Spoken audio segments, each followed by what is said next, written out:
우리 옆에 사람에게 한번 인사합시다. 사랑합니다. 축복합니다. 우리 지난주 암송구절 말씀 보게 했는데요. 지난주 암송구절 같이 하겠습니다. 지난주 암송구절 봅니다. 시작. 어떤 길은 사람이 보기에는 바르나 필경은 사망의 길이니라. 잠언 14장 12절 말씀. 아멘. 여러분, 이 말씀을 이미 하는 것처럼 우리의 길은 모르죠. 모르고 언제 합니까? 가보고 아는 거예요. 가보고 아는 거예요. 그래서 우리가 미련한 길 가지 말고 사람의 길이 아닌 하나님의 말씀을 따라 주께서 말씀하시는 생명의 길 가기를 주님으로 축복합니다. 우리 이번 주 말씀 보겠습니다. 이번 주 말씀입니다. 시작. 게으르지 아니하고 믿음과 오래 참음으로 말미암아 약속들을 기업으로 받는 자들을 본받는 자 되게 하려는 것이니라. 히브리서 6장 12절 말씀. 아멘. 이 말씀 가지고 이번 한 주도 묵상하면서 살아가기를 주님으로 축복합니다. 오늘 여러분과 함께 부활의 주님을 만나면 이라는 제목으로 말씀을 나누려고 하는데요. 이런 부활의 주님을 만나면 너무 좋겠죠. 너무 좋고 변화가 있겠죠. 그래서 오늘 그런 말씀을 조금 나누려고 합니다. 우리가 지난 주일 우리 각 기간 찬양제를 했죠. 하면서 우리가 그 시간들을 이렇게 보내면서 참 기쁨도 있었고 또 감동도 있었고 은혜가 있는 그런 시간이었습니다. 모든 팀들이 정말 얼마나 귀한지 모르겠는데 그 가운데도 일남전도회나 일남전도회와 일여전도회 같은 분들은 정말 연세가 많으시잖아요. 지난주도 이렇게 보니까 일여전도회는 80대 중후반이고 이어전대는 80대 중반인데 이어전대는 막 뛰고 움직이는데 1년전대는 지팡이 짚고 이렇게 나가시더라고요. 그런데 귀한 건 뭐냐면 그런 몸이지만 부활하신 주님에 대한 찬양을 하고 경배하는 것 자체가 너무 귀했고 그 찬양 가운데 마음이 있으니까요. 중심이 담겨 있으니까 얼마나 은혜롭고 뭉클했는지 모릅니다. 또한 우리 여러분들이 바쁜 가운데 섬기기 위해 가지고 함께 모여서 연습하고 아이들 학교 보내고 그 짬을 내 가지고 어떤 기간들은 오랜 기간 이렇게 연습하신 것들이 다 보여지더라고요. 우리가 이렇게 함께 이렇게 은혜롭고 행복한 시간을 보냈는데 우리가 그렇게 한 것은 왜 그렇게 했는지 여러분 아세요? 예수님이 부활하셨기 때문에 그런 거거든요. 우리에게 부활의 기쁨을 주시고 또 부활하신 주님께 우리 한번 영광의 박수 올려드리기를 원합니다. 감사합니다. 감사합니다. 부활하신 주님을 만나면 너무 좋죠. 너무 행복하죠. 사람은 우리 인생을 살면서 정말 만남의 연속이고 인생이 만남입니다. 만남을 통해 가지고 우리 인생이 완전히 바뀌는 걸 보게 됩니다. 누구를 만나느냐에 따라서 어떤 사람과 함께 있느냐에 따라서 그 인생이 바뀌는 것을 보게 되는 것입니다. 우리는 죽을 때까지 계속된 이런 만남들이 있죠. 어떤 만남은 우리를 선한 길로 인도하고 어떤 길은 멸망의 길로 인도하게 되는 것을 보게 됩니다. 부모님을 우리가 태어나서 제일 먼저 만나게 되는 것이죠. 부모님을 만남으로 말미암아 우리의 성이 정해집니다. 그렇죠? 이가나 긴가나 박가나 이런 게 정해지는 거죠. 그리고 그 환경이 또한 정해지고 부모님에 의해서 우리가 어떤 그런 교육 환경을 배우게 됩니다. 지난 금요일 날 오셔서 말씀 전했던 진토롱 선교사님을 통해서 들어보니까 말레이시아 같은 경우는 태어나면 종교가 정해지는 거예요. 이슬람은 이슬람으로 자라게 되고 이슬람으로 아예 정하게 되어진 걸 보게 되는데 신분증에도 종교가 다 나오는 것이거든요. 우리는 그렇지는 않죠. 기독교 가정이라 하더라도 그렇지 않은 경우들도 있고 또 불교 가정이라 하더라도 예수님을 만나서 기독인이 될 수도 있는 걸 보게 됩니다. 어쨌든 어떤 부모를 만나느냐, 좋은 부모님 만나는 거 너무 중요한 걸 보게 됩니다. 우리 아이들이 학교 가서 좋은 선생님을 만나면 공부를 하게 됩니다. 선생님이 싫으면 공부가 안 되죠. 그래서 좋은 선생님을 만나고 칭찬하고 격려하는 선생님을 만나는 걸 너무 중요합니다. 언젠가 어떤 글을 읽은 기억이 나는데 어떤 여자분이 화가가 되었어요. 화가가 된 이유가 뭐냐라고 했더니 어렸을 때 초등학교 때 선생님이 보면 야, 너 참 그림 잘 그린다.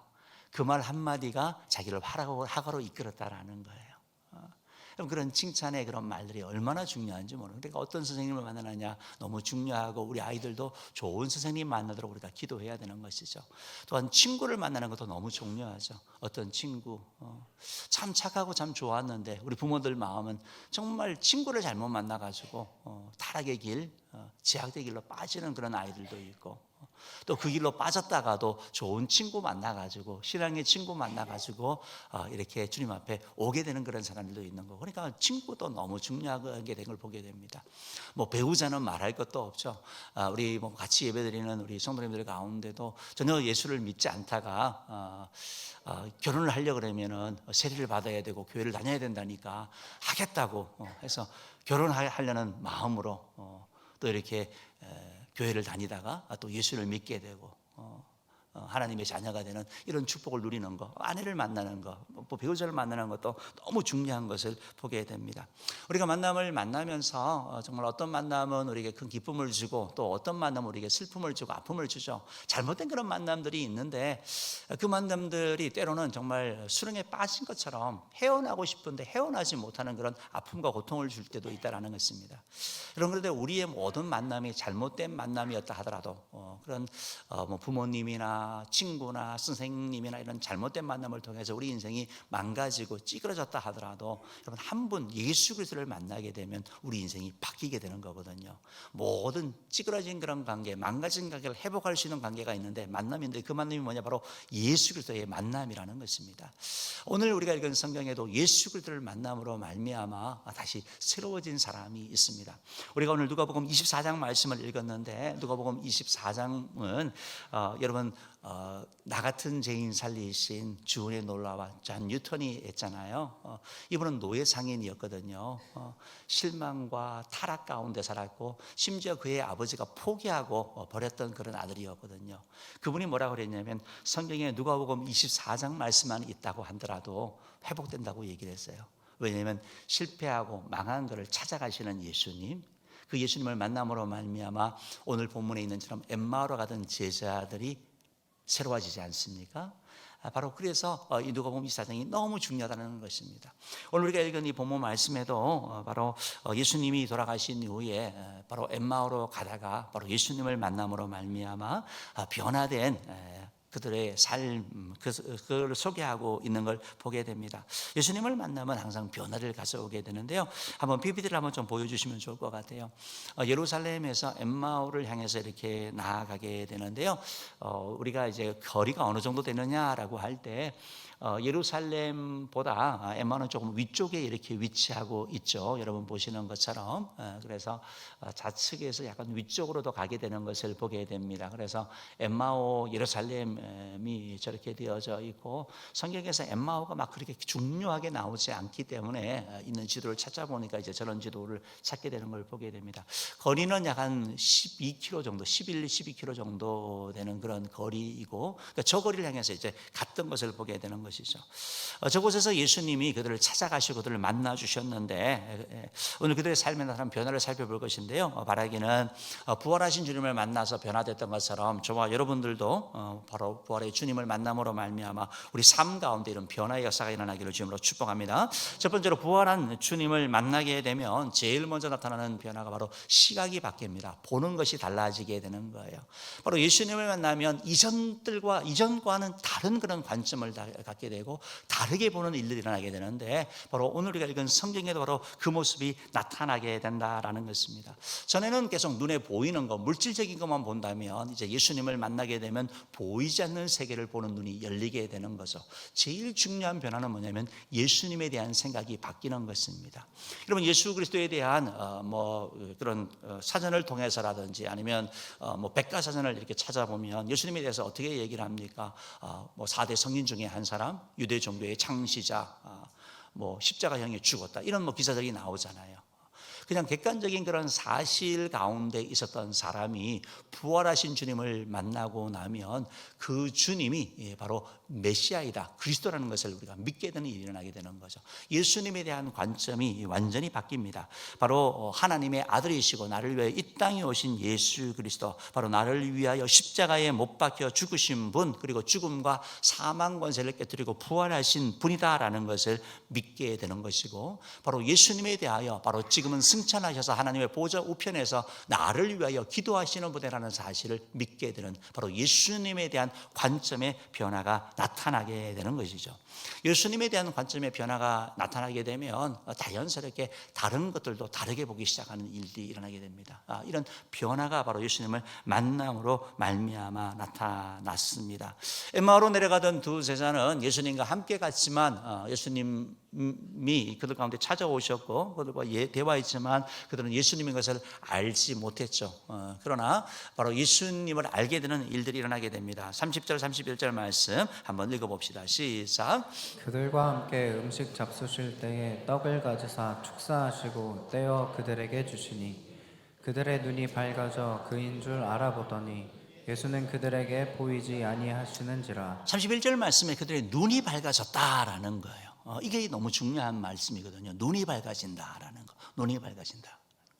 우리가 기도할 게 뭐냐면 주님 우리의 영안을 밝혀 주옵소서라고 기도하는 거죠.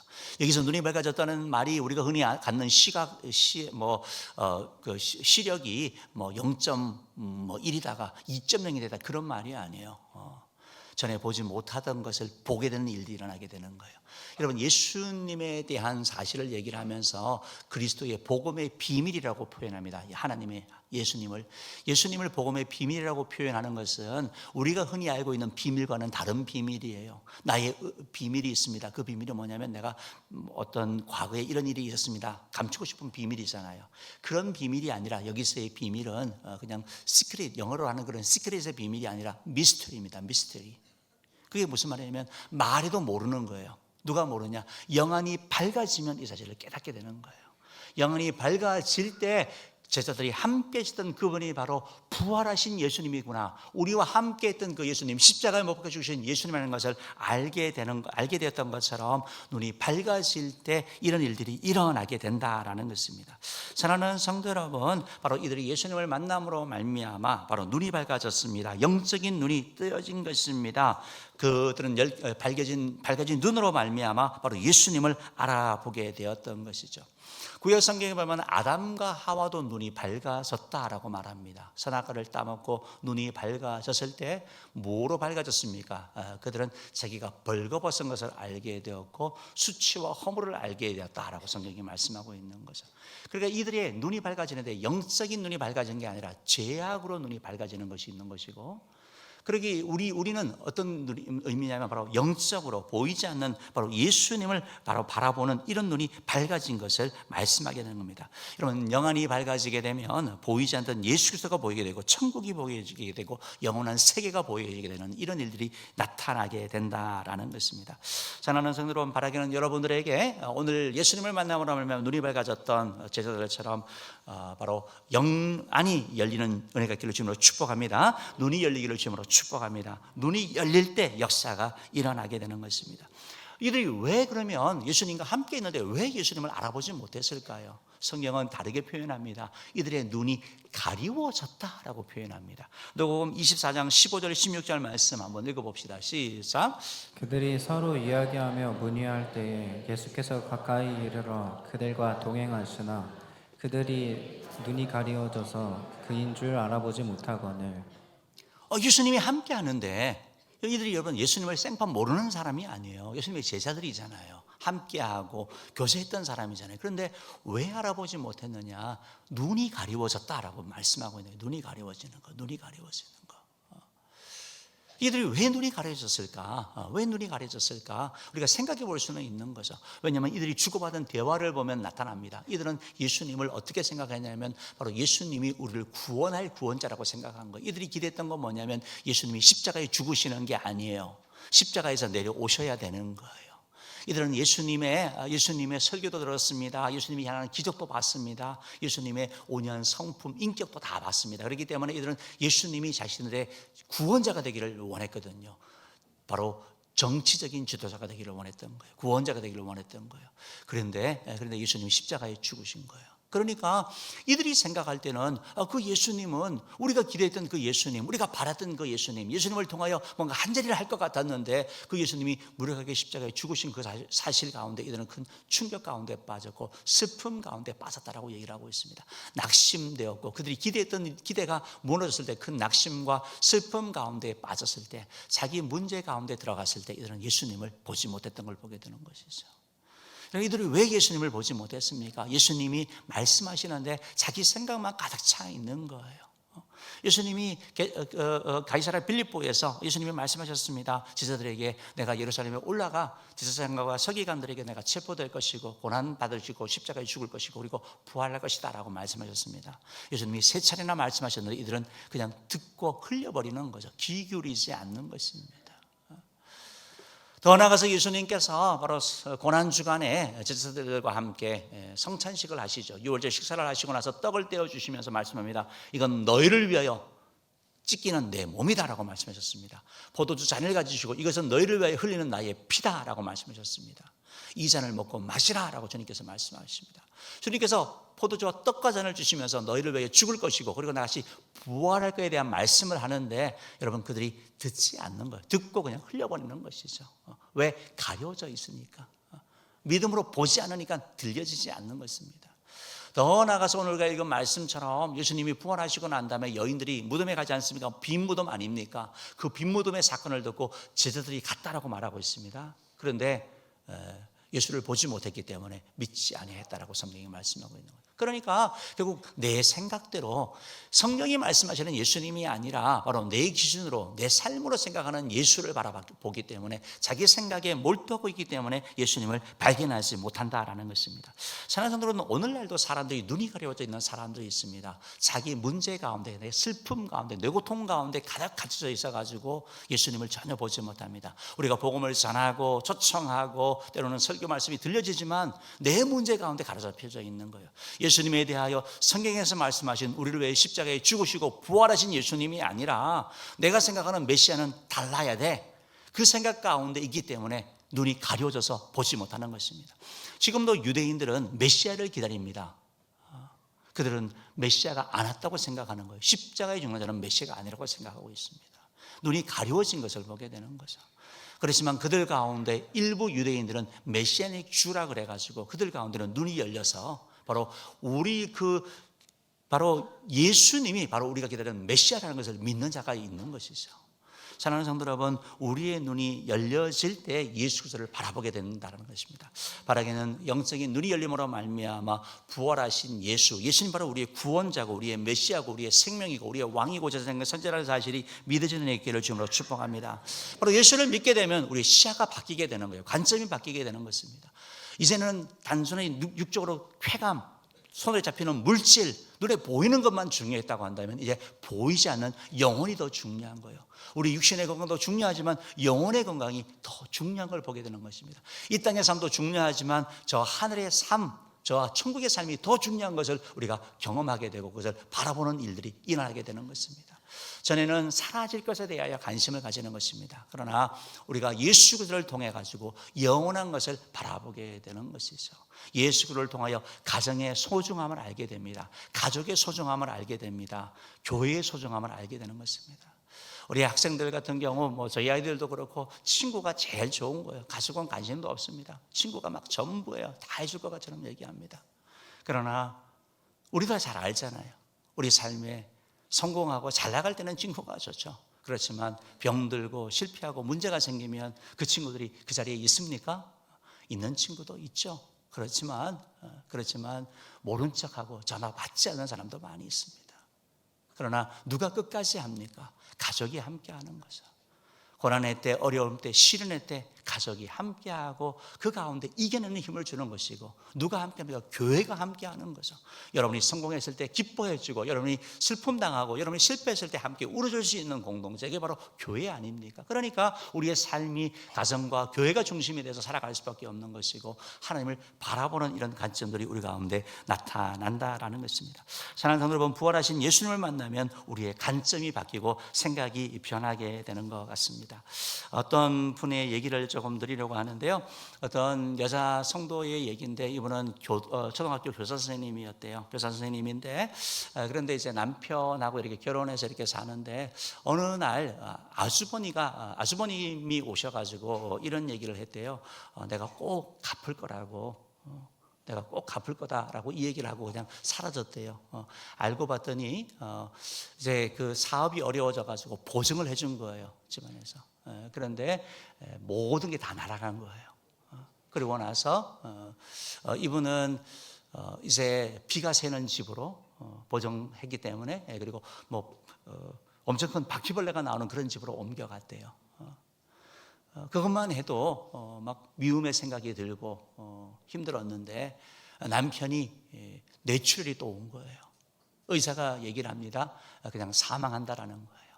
이분은 그래도 교회를 열심히 다니지는 않았는데 그래도 교회 다녔대요. 그래서 마음에 무슨 생각이 들었냐면, 하나님 좀 살려달라고, 우리 남편 이렇게 죽으면 안 된다고 기도하는 가운데 하나님이 은혜를 주셔가지고 이분이 회복이 됐는데, 온전한 회복은 아니고 장애를 가진 가운데 살아난 거예요. 그래서 병실에서 너무 기뻐가지고 하나님께 감사 기도했대요. 완전히 죽는다고 했는데 살아난 것이니까 그게 너무 감사하고 고마워했는데, 매일매일 삶을 살아가는데 현실이 있잖아요. 현실이 장애인이 된 남편, 그리고 생활적인 그런 어려움들, 계속 겪는 그런 빚, 내가 빚진 빚도 아니고 이걸 갚아가는 가운데 마음에 자꾸 미움의 마음이 들고 정말 분노가 나고 견딜 수 없는 거란 거죠.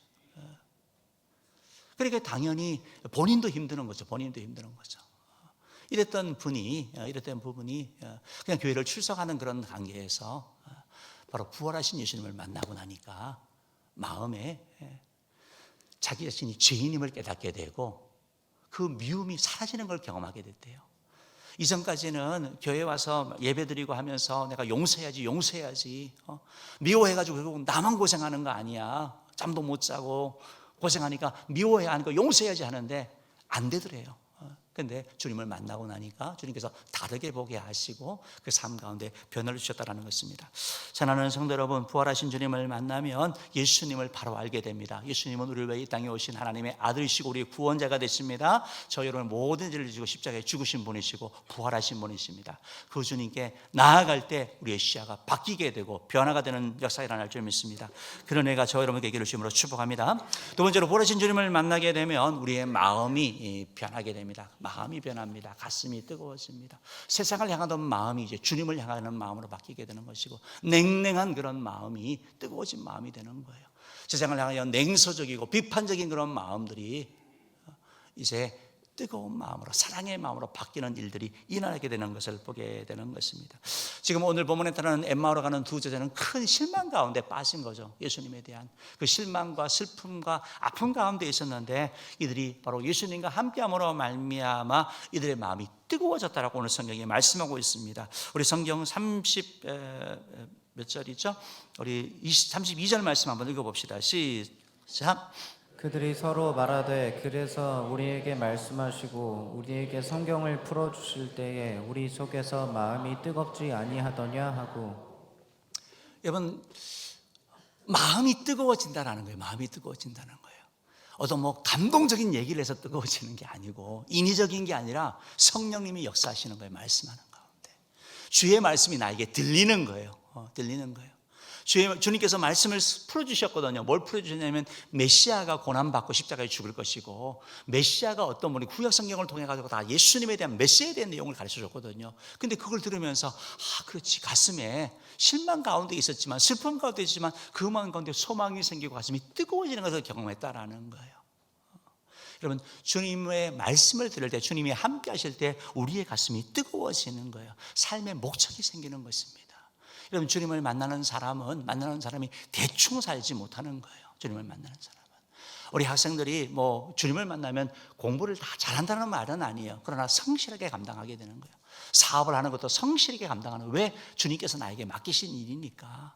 게으르고 나태함 가운데 빠지는 것이 아니라 성실하게 내가 주는 최선을 다해서 직장 가운데도 주님 앞에 나아가는 이런 일이 일어나게 되는 거죠. 주님께서 우리 마음을 뜨겁게 하신다, 뜨겁게 하신다, 감동을 주신다, 감동을 주신다. 말씀을 깨닫게 한다라는 거예요. 깨닫게 한다는 거. 말씀을 깨달으니까 내가 어떻게 살아야 되는지 아는 거 아닙니까? 왜 살아야 되는지 아는 거, 목적을 알게 되는 거죠. 말씀이 우리 가운데 들어올 때 이런 일들이 일어나게 된다라는 것입니다. 사랑하는 성도 여러분, 예루살렘을 등지고 허탈감 가운데 빠진 채 옛마을로 내려가는 제자들의 심령은 사늘하게 식어 있었습니다. 신앙의 열정이 식어지게 되면 살았다는 이름은 가졌으나 죽은 자라는 사대교회와 같이 되는 거죠. 때로 우리의 모습이 그럴 때가 많거든요. 우리가 분명히 살아있는데 주님을 향한 열정과 뜨거움이 없는 거예요. 첫사랑을 다 잊어버려서 냉랭한 가운데 있다는 것입니다. 어떻게 회복됩니까? 주님을 만날 때 회복이 되는 거예요. 주님과 교제할 때 일이 이루어지는 것, 주의 말씀을 들을 때 우리 마음 가운데 사랑하는 역사가 일어난다라는 것입니다. 오늘 성경 말씀을 보면 그게 말씀하고 있죠. 32절 말씀 다시 한번 읽어봅시다. 32절 말씀 읽어봅시다. 시작.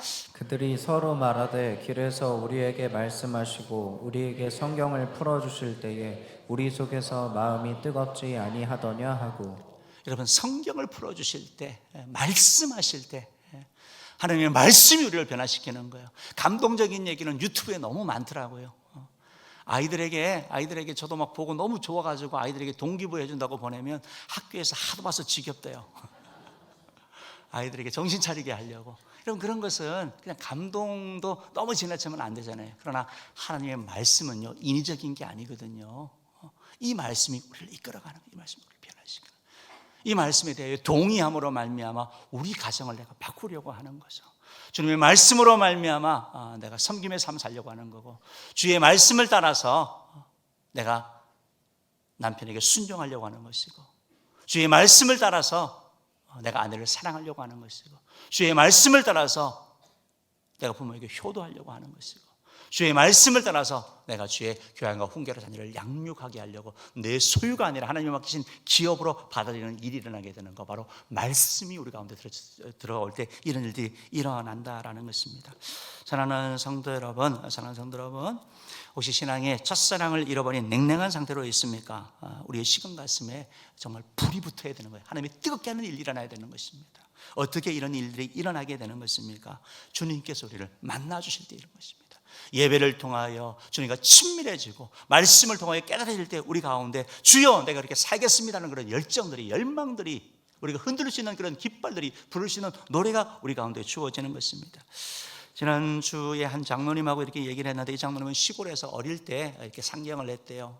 어렸을 때 시골에서 그냥 교회를 다녔대요. 근데 한 10대 중반 넘어가지고 서울로 올라왔는데, 결혼하기 전까지는 서울에 올라오니까 아는 사람도 없고 하니까 교회를 안 다니셨대요. 그런데 결혼을 하면서 이제 부인이 이제 신앙생활을 하니까 이제 다시 교회를 다니기 시작한 거예요.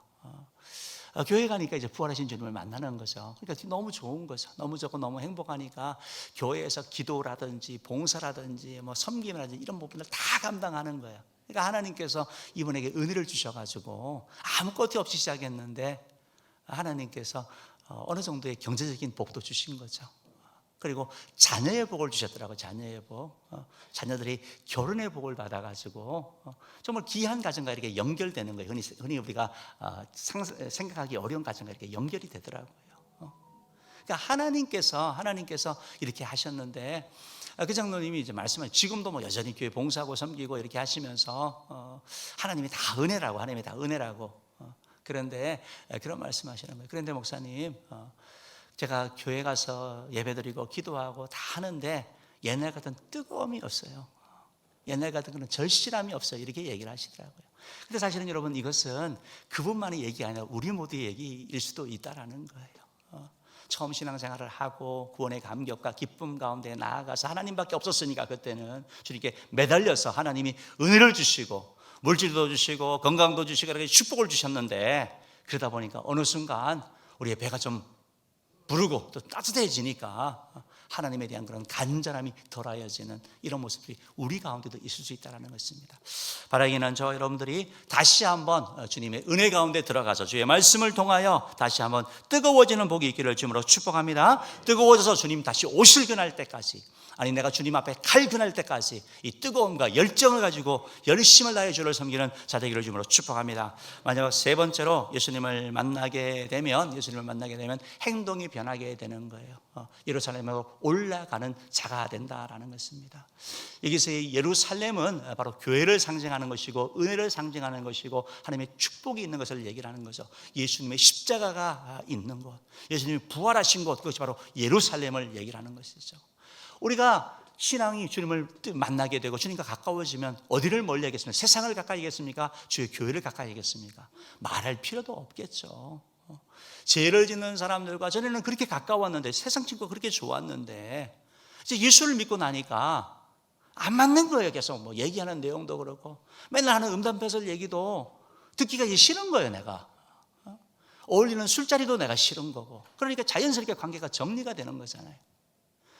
사랑하는 성도 여러분, 우리가 예수님을 만나게 되면 교회 중심을 살 수밖에 없고 하나님 중심의 삶을 살게 되는 일들이 일어난다라는 것입니다. 오늘 성경 말씀 한번 읽어보겠는데요, 33절 말씀 한번 읽어봅시다. 시작. 곧 그때로 일어나 예루살렘에 돌아가 보니 11 제자 및 그들과 함께한 자들이 모여 있어. 여러분, 그때라는 말씀이 있는데요, 여기 이때가 어느 때인지 여러분 혹시 아세요? 엠마오로 두 제자가 갔잖아요. 근데 예수님이 동참하셨잖아요. 동행하셨잖아요. 근데 해가 어두워진 거예요. 이제 어수룩해지니까, 초저녁이 되니까 더 이상 가기는 어렵겠다, 여기서 하루 묵어 가자라고 한 거예요. 엠마오로 도착한 게 아니에요. 내려가면서 그 가운데서 지금 쉬려고 하는 그런 가운데에 있었는데 그 숙소에 들어가고 지금 식사까지 했잖아요. 그때를 얘기하는 거예요. 그때 어두워진 그때 어디로 돌아간다고요? 예루살렘으로 돌아가는 거예요. 돌아가는 거. 아이고 그냥 하룻밤 자고 가지. 여러분, 하나님께서 우리 마음에 감동을 주실 때, 우리 마음을 뜨겁게 할 때, 아이고 그래 요거만 해결되고 내년에 해야지, 다음에 해야지 하면 그 뜨거움이 살아있던가요? 없어지던가요? 분명히 경험하셨을 거예요. 저도 경험하거든요. 하나님이 주실 때는 마음을 주실 때는 그때 일어나는 거예요. 새벽에 하나님이 3시에 깨우면 그때 오는 거예요. 4시에 가야지 하다 보면 잠들어 버려요. 하나님이 깨우실 때는 움직이는 거. 여러분, 한번 지도를 한번 보시면 알겠는데요, 이렇게 되어 있어요. 어떤 분이 이렇게 재미있게 잘 표현을 했더라고요. 우리가 이해하기 쉽게 대관령을 예루살렘으로 잡은 거예요. 높이가. 그러니까 우리가 생각하는 평지가 아니에요. 예루살렘으로 올라간다는 말을 했을 때 엠마오가 여러분 있잖아요. 엠마오에서 올라가야 되는 길이에요. 저 여정이 쉬운 길은 아니에요. 그런데 그래도 우리는 가야 되는 거예요. 마귀는 자꾸 엠마오가 아니라 자꾸 교회가 아니라 자꾸 세상으로 가게 하는 거예요. 그리고 우리를 자꾸 내리는 거예요. 그러나 믿음의 사람은, 주님을 만난 사람은 어떻게 해야 된다고요? 죽더라도 교회 가서 내가 죽겠다, 하나님 앞에 가서 죽겠다 하는 이런 마음으로 움직여 나갈 때 하나님께서 길을 열어주시고 은혜를 주신다는 것입니다. 주님을 만나는 사람은 행동이 달라지는데요, 가는 길이 달라지는 거예요. 사는 길이 달라지는 거예요. 여러분, 저는 엠마오로 가다가 주님을 만나고 나니까 이제 어디로 갑니까? 예루살렘으로 가는 일이 일어나게 되는 거예요. 여러분, 공자를 만나면 누굴 따라 살아갑니까? 공자다운 길을 가는 거죠. 석가를 만나면 부처의 길 가는 거예요. 예수를 만나면 예수의 길을 가는 거예요. 믿음의 길을 가는 겁니다. 소망의 길을 갑니다. 사랑의 길을 가게 되는 거예요. 왜? 예수님이 바로 우리의 주인이시기 때문에 그렇다는 것입니다. 사랑하는 성도 여러분, 부활한 주님을 만남으로 말미암아 이런 은혜가 있기를 주님으로 축복합니다. 행동의 변화, 우리의 삶을 살아가는 길이 바뀌고 우리의 삶에 정말 말하는 것도 바뀔 수밖에 없어요. 자연한 거죠. 자연스러운 거죠. 왜냐하면 하나님의 제자들이 있는 바로 예루살렘이니까요. 35절 말씀 한번 읽어봅시다. 시작. 보이기를 두 사람도 길에서 된 일과 예수께서 떡을 떼심으로 자기들에게 알려주신 것을 말하더라. 예, 두 사도도 길에서 된 일과 예수께서 떡을 떼심으로 자기들에게 알려주신 것을 말하더라라고 말하고 있는데요. 여러분, 34절에 말해서 주께서 과연 살아나시고 시몬에게 보이셨다, 지금 모였더니 그 얘기를 하는 거예요. 예수님 부활하셨다고 얘기를 하고 있는 거예요. 지절이 전에는 뭐였어? 예수님 죽었다고 끝났잖아요. 지금은 뭐가 되는 거죠? 예수님이 부활하신 것을 말씀하는 거예요. 두 제자도 말합니다. 이전에는 뭔 얘기를 했어요? 예수님이 어떻게 그럴 수 있을까? 예수님 기대했는데 우리 인생은 어떻게 되지 했는데 이제 예수님이 부활하신 것을 말씀하는 거예요. 예수님이 살아나셨다고. 예수님이 실망 가운데 찾아가는 우리를 버리지 아니하시고 찾아오셔가지고 우리에게 말씀하여 주시고 가르쳐 주셨고 떡을 떼어 주셨다. 이 말을 하는 거예요. 이 말을 하는 거예요. 그 주님이 부활하신 분이라는 것을 말하게 되는 거. 어떻게 일어납니까? 부활하신 주님을 만날 때 이런 일들이 이루어진다는 것입니다. 사랑하는 은혜의 성도 여러분, 은혜의 성도 여러분, 은혜의 성도 여러분, 우리가 주님을 만날 때 이런 일이 일어나게 되는 거예요. 제가 보니까 이런 책이 있더라고요. 책이 있는데 책 제목만 이렇게 제가 챕터만 한번 읽어드릴게요. 제목이 뭔지 한번 여러분 생각 한번 해보십시오. 마약 중독과 도박에서 나를 건지신 주님, 고주망태 막장 인생에서 부활의 증인으로, 게임 중독 페인 복음으로 벗어나다, 심장병 아이 축복의 통로였다, 나는 바리새인 장모였다, 이혼 가정의 슬픔을 가져가신 나의 예수님, 술로 낙을 삼던 인생 이제 내게 예수님뿐입니다. 외로움, 우울증, 자살 충동에서 복음으로 벗어나다, 술의 종에서 그리스도의 종으로, 세상 쾌락에 빠졌던 탕자의 삶을 끝내다, 학력 열등감 복음으로 벗어나다, 설교마다 졸던 시골 할머니 말씀의 사람이 되다, 남편에게 받은 상처로 얼룩진 삶 예수로 치유받다, 남편을 잡아먹는 아내에서 현숙한 아내로, 분노의 종 평강의 사람이 되다, 백혈병을 통해 만난 생명의 주님. 이 책의 제목이 부활의 주님을 만난 사람들입니다. 사랑하는 성도 여러분, 부활의 주님을 만나면 변화됩니다. 우리의 시각이 바뀌게 되고 우리의 열정이 바뀌게 되고 우리의 삶의 행동이 바뀌게 된다면 사는 길이 달라진다는 것입니다. 바라기는 엠마오로 가는 두 제자를 만나주던 그 주님께서 저와 여러분을 또 다시 한번 더 찾아주시고 만나주시고, 그리하여 우리 삶 가운데 약하여지고 이뤄진 부분들이 회복되어지기를 원합니다. 저와 여러분이 그렇게 기도해야 될 것 같습니다. 주님, 우리의 눈을 열어 주옵소서. 주님, 우리의 마음을, 우리의 심령을 뜨겁게 하여 주시옵소서. 주님, 예루살렘으로 올라가는 인생 되게 하옵소서. 이렇게 기도하며 나가는 저 여러분들에게 주님으로 축복합니다. 기도하겠습니다.